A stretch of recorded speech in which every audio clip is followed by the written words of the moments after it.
Thank you for that warm welcome, and it is wonderful to be back at AIPAC with so many good friends. I saw a number of them backstage before coming out, and I can assure you that I received a lot of advice. I know I always do when I see my friends from AIPAC. And I want to thank Lee Rosenberg for that introduction, and congratulations, Rosie. You're going to be a terrific president.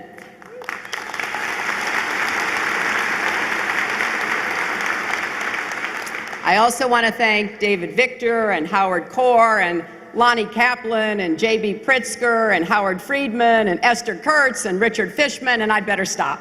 But all of AIPAC's directors and staff for your leadership and hard work.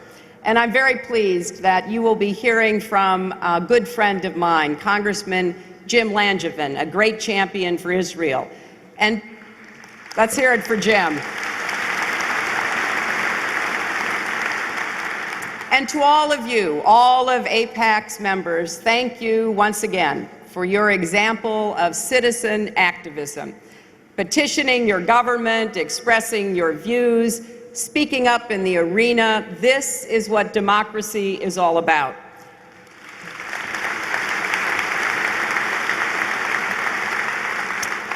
And I am particularly pleased to see that there are, once again, so many young people here.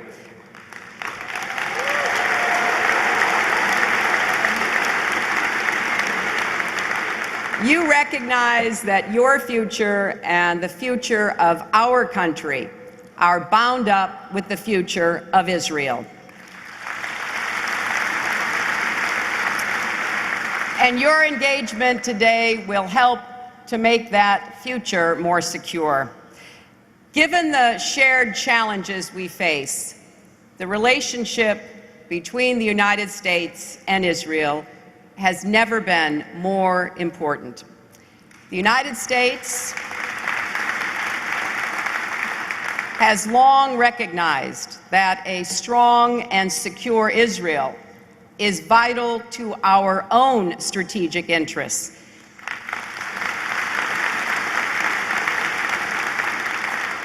And we know that the forces that threaten Israel also threaten the United States of America.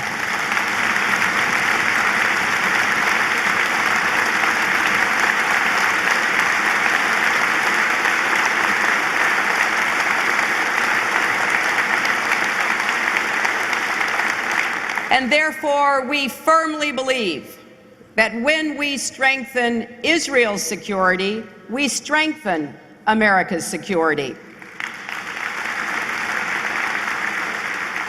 So from its first day, the Obama administration has worked to promote Israel's security and long-term success. And if you ever doubt the resolve of President Obama to stay with a job, look at what we got done for the United States last night when it came to passing quality, affordable health care for everyone.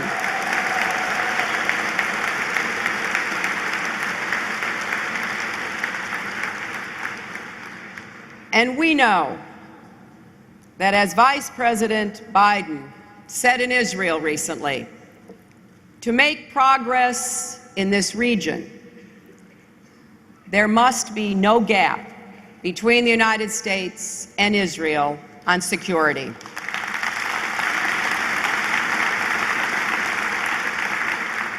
And let me assure you, as I have assured you on previous occasions with large groups like this and small, intimate settings, for President Obama and for me, and for this entire administration, our commitment to Israel's security and Israel's future is rock solid, unwavering, enduring, and forever.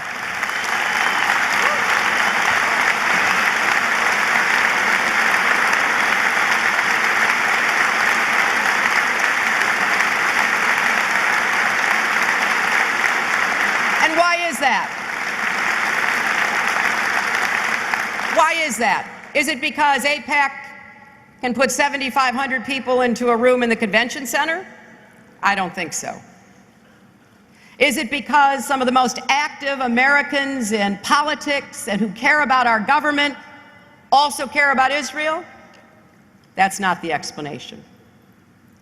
Our countries and our peoples are bound together by our shared values of freedom, equality, democracy, the right to live free from fear, and our common aspirations for a future of peace, security, and prosperity, where we can see our children and our children's children, should we be so lucky. And as a future mother of the bride, I'm certainly hoping for that.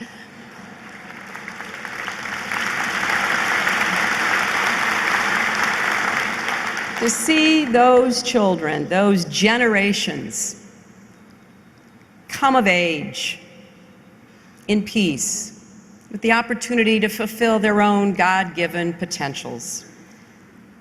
Americans honor Israel as a homeland for a people too long oppressed, and a democracy that has had to defend itself at every turn. A dream nurtured for generations and made real by men and women who refused to bow to the toughest of odds. In Israel's story, we see our own. We see, in fact, the story of all people who struggle for freedom and the right to chart their own destinies. That's why it took President Harry Truman only 11 minutes to recognize the new nation of Israel.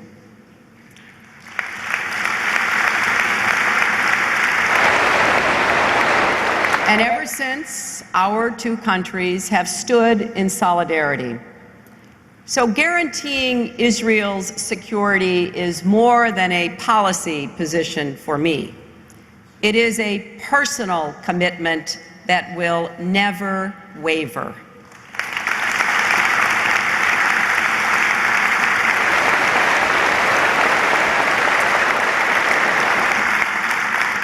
Since my first visit to Israel nearly 30 years ago, I have returned many times and made many friends. I've had the privilege of working with some of Israel's great leaders and have benefited from their wise counsel. I may have even caused some of them consternation. I don't think Yitzhak Rabin ever forgave me for banishing him to the White House balcony when he wanted to smoke. And over the years, I have shared your pride in seeing the desert bloom, the economy thrive, and the country flourish. But I've also seen the struggles and the sorrows. I have met with the victims of terrorism in their hospital rooms. I've held their hands. I've listened to the doctors describe how much shrapnel was left in a leg, an arm, or a head. I sat there and listened to the heart-rending words that Prime Minister Rabin's granddaughter Noah spoke at her grandfather's funeral. I went to a bombed-out pizzeria in Jerusalem. I've seen the looks on the faces of Israeli families who knew a rocket could fall at any moment. On one of my visits in 2002, I met a young man named Yohai Purat. He was only 26, but he was already a senior medic with MDA, and he oversaw a program to train foreign volunteers as first responders in Israel. I attended the program's graduation ceremonies, and I saw the pride in his face as yet another group of young people set off to do good and save lives. Yohai was also a reservist with the IDF.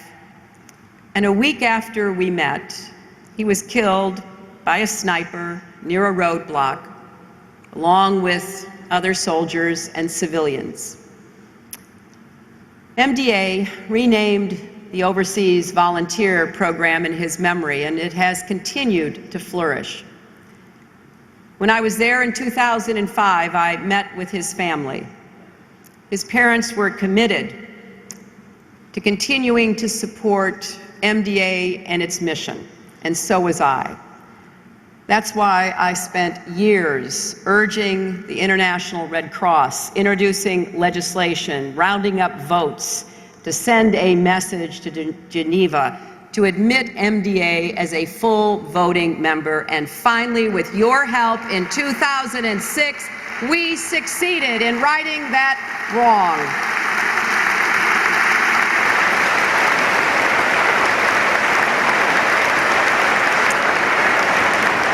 As a senator from New York, I was proud to be a strong voice for Israel in the Congress and around the world, and I am proud that I can continue to be that strong voice as Secretary of State.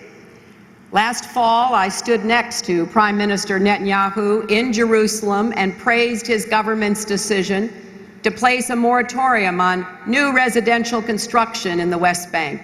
And then I praised it again in Cairo and in Marrakesh and in many places far from Jerusalem to make clear that this was a first step, but it was an important first step. And yes, I underscored the long-standing American policy that does not accept the legitimacy of continued settlements. As Israel's friend, it is our responsibility to give credit when it is due and to tell the truth when it is needed. In 2008, I told this conference that Barack Obama would be a good friend to Israel as president, that he would have a special appreciation of Israel because of his own personal history, a grandfather who fought the Nazis in Patton's army, a great uncle who helped liberate Buchenwald. President Obama and his family have lived the diaspora experience. And as he told you himself, he understands that there is always a homeland at the center of our story. As a senator, he visited Israel and met families whose houses were destroyed by rockets. And as president, he has supported Israel in word and in deed. Under President Obama's leadership, we have reinvigorated defense consultations, redoubled our efforts to ensure Israel's qualitative military edge, and provided nearly $3 billion in annual military assistance. In fact,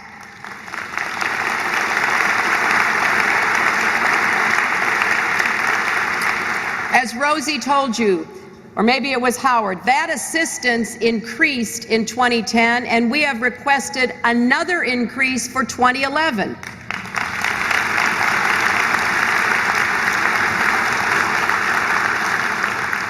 And something else I want you to know.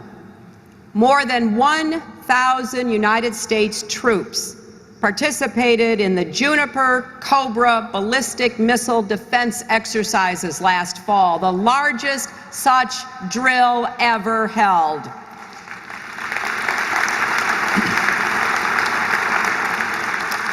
President Obama has made achieving peace and recognized secure borders for Israel a top administration priority.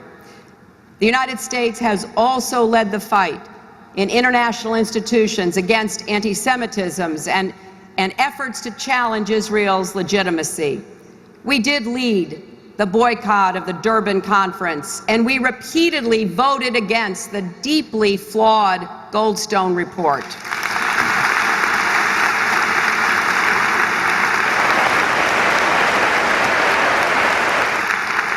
This administration will always stand up for Israel's right to defend itself.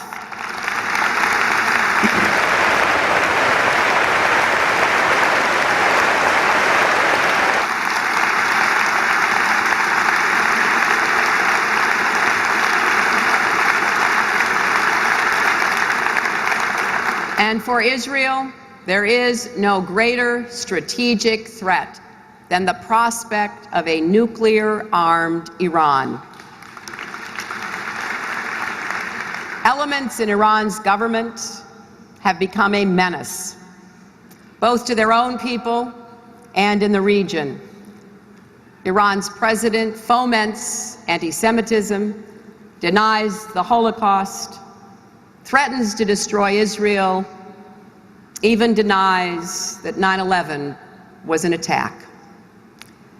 The Iranian leadership funds and arms terrorists who have murdered Americans, Israelis, and other innocent people alike.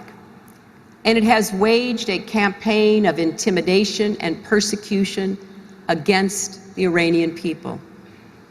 Last June, Iranians marching silently were beaten with batons. Political prisoners were rounded up and abused. Absurd and false allegations and accusations were leveled against the United States, Israel, and the West. People everywhere were horrified by the video of a young woman shot dead in the street. The Iranian leadership denies its people rights that are universal to all human beings, including the right to speak freely, to assemble without fear, the right to the equal administration of justice, to express your views without facing retribution. In addition to threatening Israel, a nuclear-armed Iran would embolden its terrorist clientele and would spark an arms race that could destabilize the region.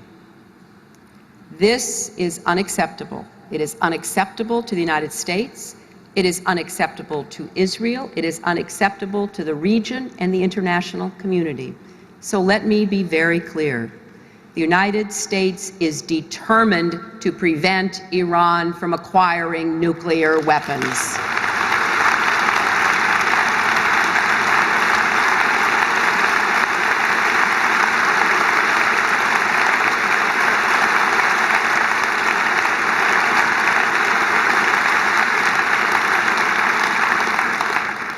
Now, for most of the past decade, the United States, as you know, declined to engage with Iran.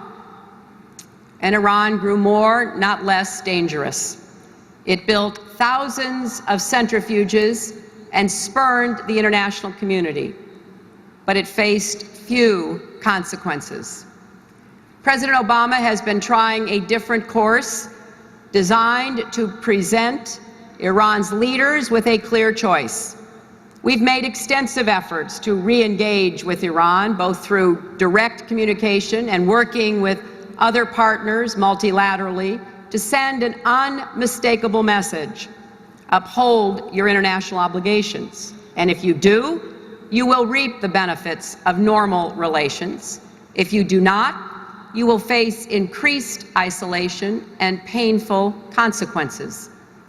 We took this course with the understanding that the very effort of seeking engagement would strengthen our hand if Iran rejected our initiative. And over the last year, Iran's leaders have been stripped of their usual excuses. The world has seen that it is Iran, not the United States, responsible for the impasse. With its secret nuclear facilities, increasing violations of its obligations under the non-proliferation regime, and an unjustified expansion of its enrichment activities, more and more nations are finally expressing deep concerns about Iran's intentions. And there is a growing international consensus on taking steps to pressure Iran's leaders to change course. Europe is in agreement. Russia, where I just returned from, has moved definitely in this direction. And although there is still work to be done, China has said it supports the dual-track approach of applying pressure if engagement does not produce results. This stronger consensus has also led to increased cooperation on stopping arms shipments and financial transactions that aid terrorists, threaten Israel, and destabilize the region. We are now working with our partners in the United Nations on new Security Council sanctions that will show Iran's leaders that there are real consequences for their intransigence, that their choice is to live up to their international obligations. Our aim is not incremental sanctions, but sanctions that will bite. It is taking time to produce these sanctions, and we believe that time is a worthwhile investment for winning the broadest possible support for our efforts. But we will not compromise our commitment to preventing Iran from acquiring these nuclear weapons.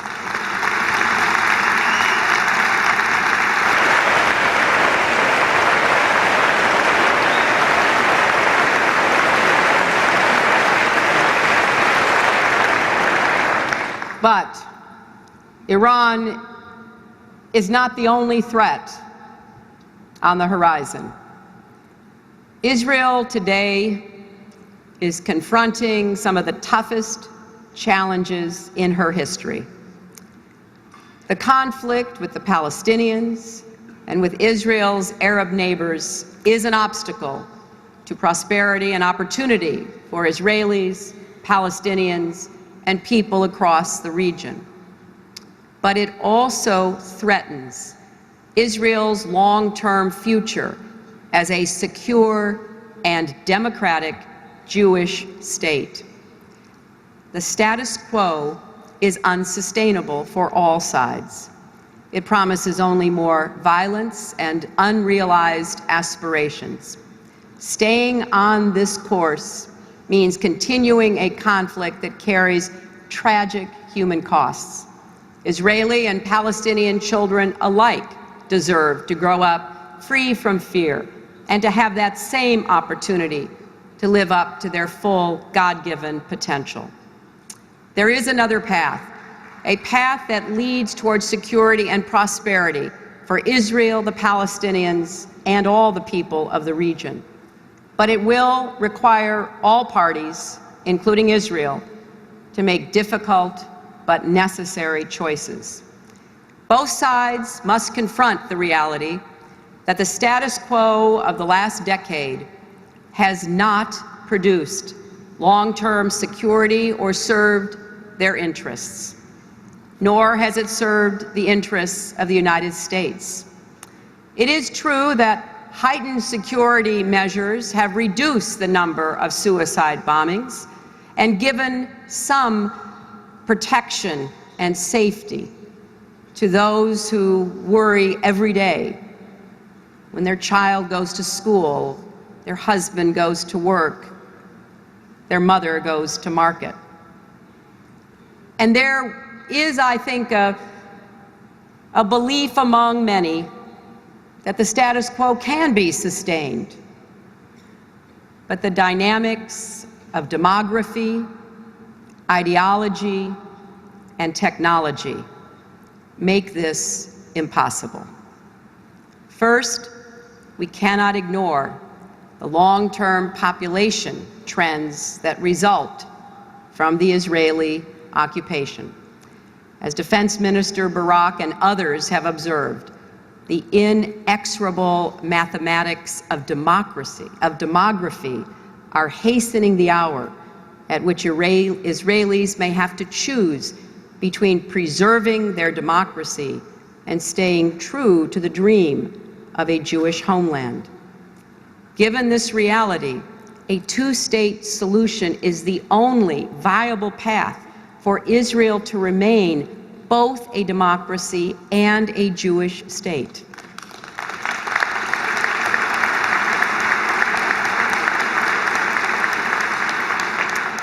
Second, we cannot be blind to the political implications of continued conflict. There is today truly a struggle, maybe for the first time, between those in the region who accept peace and coexistence with Israel and those who reject it and seek only continued violence. The status quo strengthens the rejectionists who claim peace is impossible, and it weakens those who would accept coexistence. That does not serve Israel's interests or our own. Those willing to negotiate need to be able to show results for their efforts, and those who preach violence must be proven wrong. All of our regional challenges, confronting the threat posed by Iran, combating violent extremism, promoting democracy and economic opportunity, become harder if the rejectionists grow in power and influence. Conversely, a two-state solution would allow Israel's contributions to the world and to our greater humanity to get the recognition they deserve. It would also allow the Palestinians to have to govern, to realize their own legitimate aspirations, and it would undermine the appeal of extremism across the region. I was very privileged as First Lady to travel the world on behalf of our country. I went from Latin America to Southeast Asia. And during the 1990s, it was rare that people in places far from the Middle East ever mentioned the Israeli-Palestinian conflict. Now, when I started traveling as Secretary of State, and I went to places that were so far from the Middle East, it was the first, second, or third issue that countries raised. We cannot escape the impact of mass communications. We cannot control the images and the messages that are conveyed. We can only change the facts on the ground that refute the claims of the rejectionists and extremists, and in so doing, create the circumstances for a safe, secure future for Israel.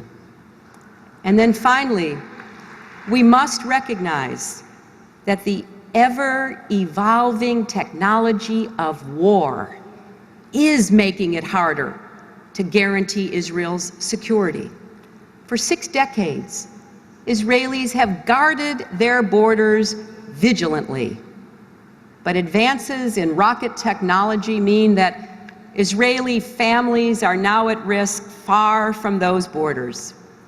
Despite efforts at containment, rockets with better guidance systems, longer range, and more destructive power are spreading across the region. Hezbollah has amassed tens of thousands of rockets on Israel's northern border. Hamas has a substantial number in Gaza.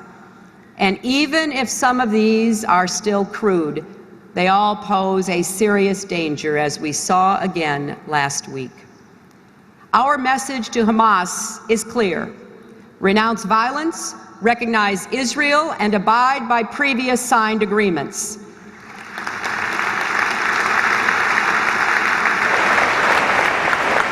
That is the only path to participation in negotiations. They do not earn a place at any table absent those changes.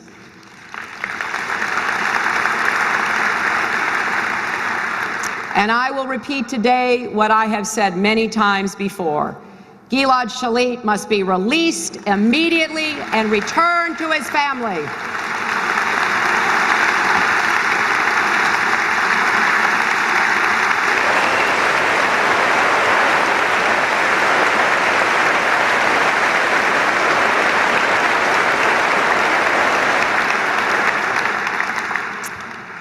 Unfortunately, neither military action nor restricting access into and out of Gaza has significantly stemmed the flow of rockets to Hamas.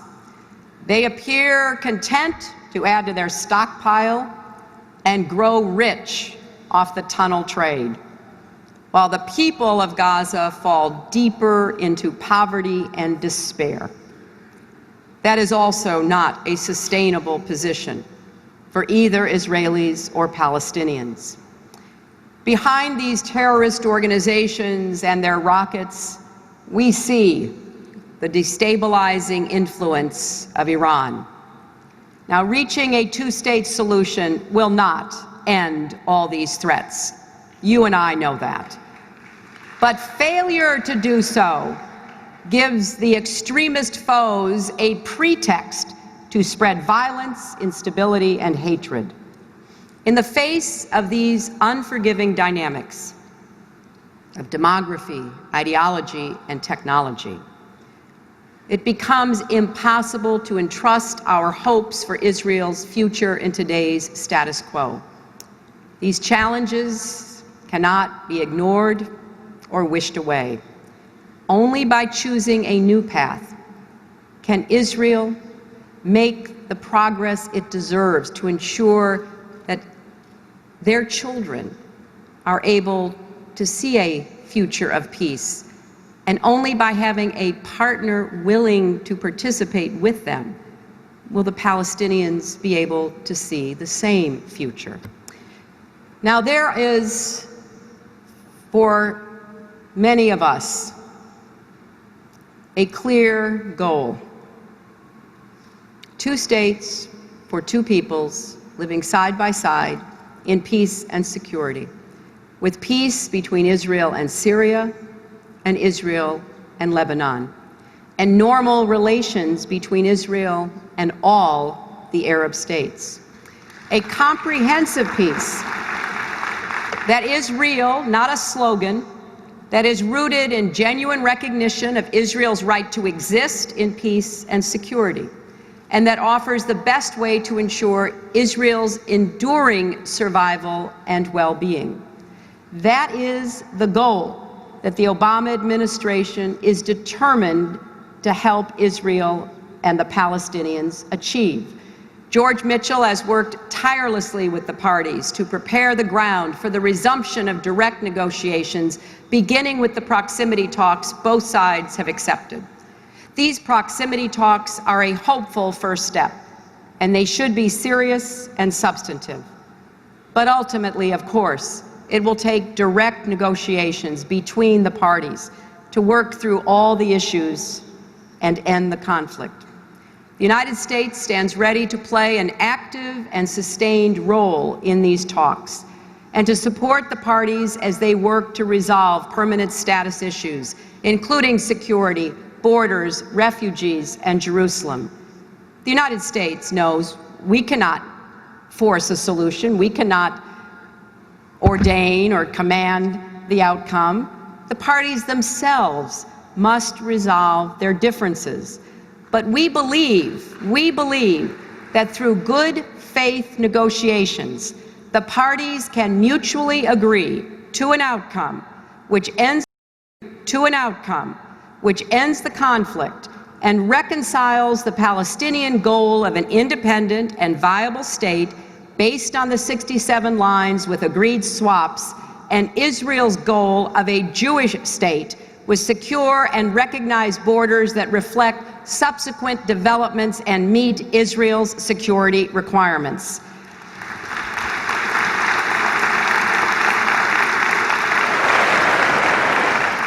And the United States recognizes that Jerusalem is a deeply, profoundly important issue for Israelis and Palestinians, for Jews, Muslims, and Christians.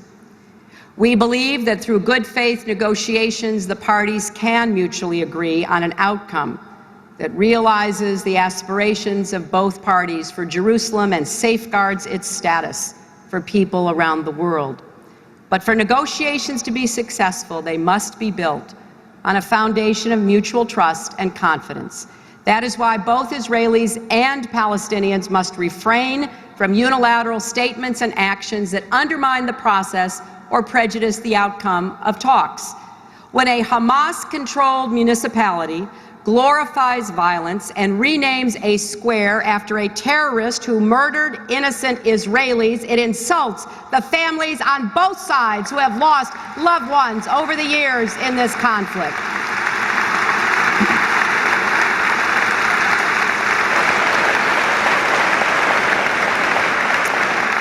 And when instigators deliberately mischaracterized the rededication of a synagogue in the Jewish quarter of Jerusalem's Old City and call upon their brethren to defend nearby Muslim holy sites from so-called attacks, it is purely and simply an act of incitement.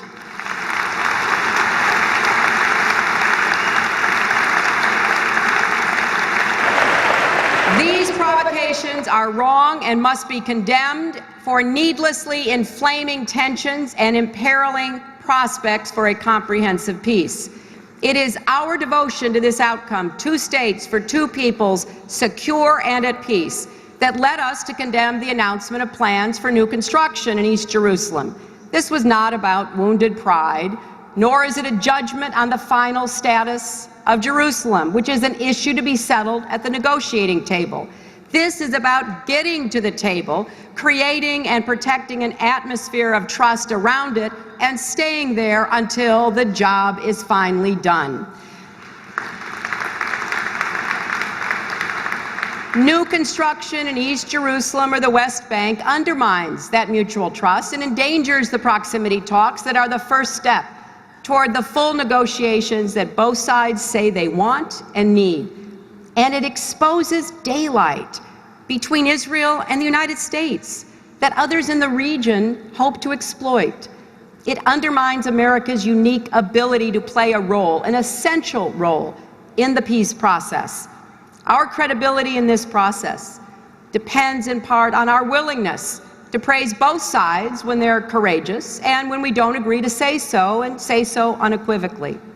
We objected to this announcement because we are committed to Israel and its security, which we believe depends on a comprehensive peace, because we are determined to keep moving forward along a path that ensures Israel's future as a secure and democratic Jewish state living in peace with its Palestinian and Arab neighbors, and because we do not want to see the progress that has been made in any way endangered. When Prime Minister Netanyahu and I spoke, I suggested a number of concrete steps Israel could take to improve the atmosphere and rebuild confidence. The Prime Minister responded with specific actions Israel is prepared to take toward this end. And we discussed a range of other mutual confidence-building measures. Senator Mitchell continued this discussion in Israel over the weekend and is meeting with President Abbas today. We're making progress. We're working hard. We are making it possible for these proximity talks to move ahead. I will be meeting with Prime Minister Netanyahu later today, and President Obama will meet with him tomorrow.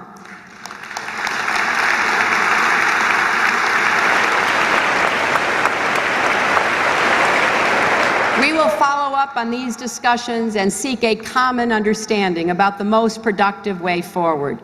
Neither our commitment nor our goal has changed.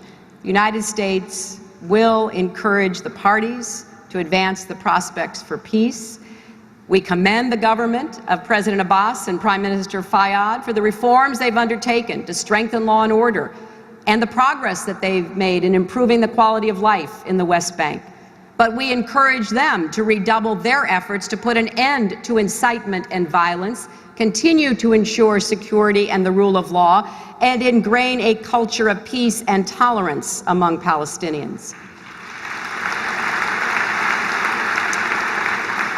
We applaud Israel's neighbors for their support of the Arab Peace Initiative and the proximity talks, but their rhetoric must now be backed up by action. They should make it easier to pursue negotiations and an agreement. That is their responsibility. And we commend Prime Minister Netanyahu for embracing the vision of the two-state solution, for acting to lift roadblocks and ease movement through the West Bank. And we continue to expect Israel to take those concrete steps that will help turn that vision into a reality, build momentum toward a comprehensive peace by demonstrating respect for the legitimate aspirations of the Palestinians, stopping settlement activity, and addressing the humanitarian crisis in Gaza. Now, from the time of David Ben-Gurion, who accepted the UN proposal to divide the land into two nations, Israel and Palestine, leaders like Begin and Rabin and Sharon and others have made difficult but clear-eyed choices to pursue peace in the name of Israel's future. It was Rabin who said, "For Israel, there is no path that is without pain, but the path of peace is preferable to the path of war." And last June at Bar-Ilan University, Prime Minister Netanyahu put his country on the path to peace. President Abbas has put the Palestinians on that path as well. The challenge will be to keep moving forward, to stay what will be a difficult course.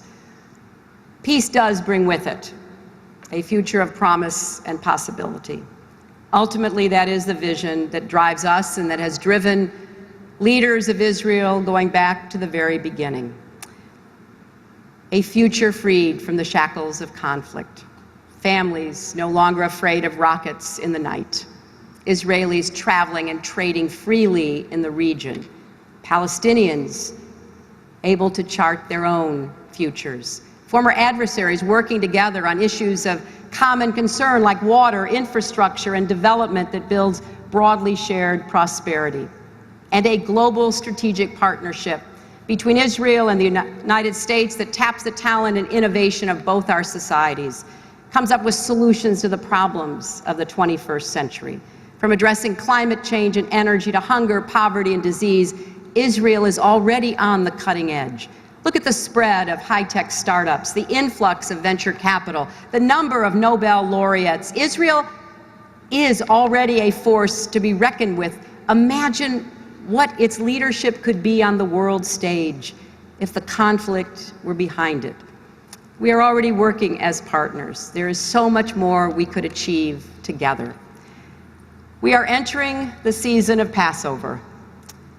The story of Moses resonates for people of all faiths, and it teaches us many lessons, including that we must take risks, even a leap of faith, to reach the promised land. When Moses urged the Jews to follow him out of Egypt, many objected.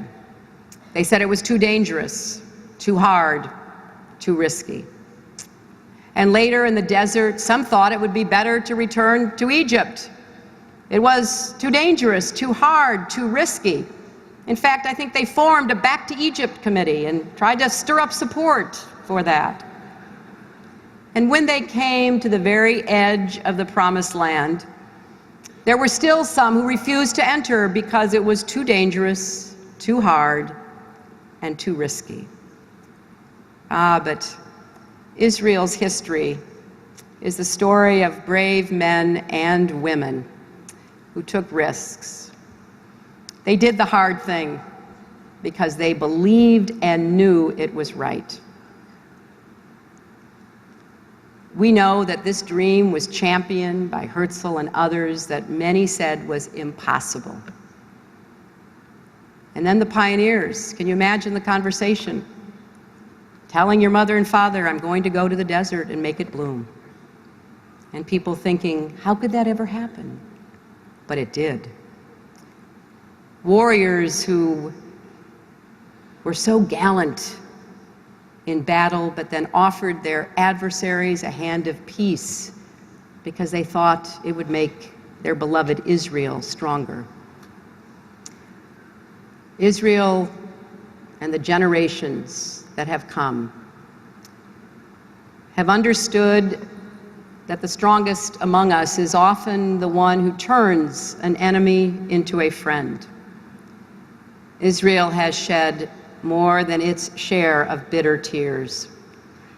But for that dream to survive, for the state to flourish, this generation of Israelis must also take up the tradition and do what seems too dangerous, too hard, and too risky.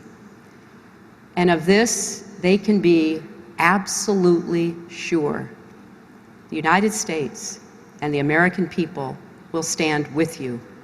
We will share the risks and we will shoulder the burdens as we face the future together.